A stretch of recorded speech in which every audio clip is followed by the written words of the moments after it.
Boche gold and diamonds. Buy now, pay later. Kerala പ്രകൃതി സംരക്ഷണ സംഘം സംഘടിപ്പിച്ച ലഹരി വിരുദ്ധ campaign Chalissery police station Janamaithri beat officer Shaiju Babu ഉദ്ഘാടനം ചെയ്തു.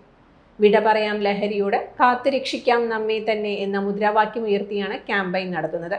പ്രകൃതി സംരക്ഷണ സംഘം സംസ്ഥാന അഡ്മിനിസ്ട്രേറ്റർ പ്രദീപ് ചെറുവാശ്ശേരി അധ്യക്ഷത വഹിച്ചു. N Shaji Thomas, N Jyothi Prakash, Kallayil Seydu Haji, PM Sabir, Santhosh Chalakudy, doctor Meera എന്നിവർ സംസാരിച്ചു. എല്ലാം ലഹരിയാണ്. ഇപ്പൊ നിങ്ങൾ വിചാരിക്കുന്നത് MDMA, കഞ്ചാവ്, മദ്യം ഇത് മാത്രമാണ് ലഹരിയാണ്.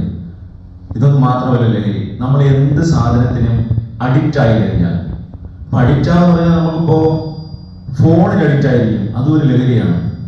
നമുക്കാരെങ്കിലും ഫോണില്ലാതെ ഒരു ദിവസം കൊണ്ടുപോകാൻ പറ്റുമോ? അങ്ങനെയുള്ള കാര്യം കഴിയുമോ? ഒരു ദിവസം ഫോണില്ലാതെ. Time kids preschool, Mannannur road, Vaniyamkulam. .View news. കാഴ്ചകളാണ് ലോകം, കണ്ടു തുടങ്ങുക.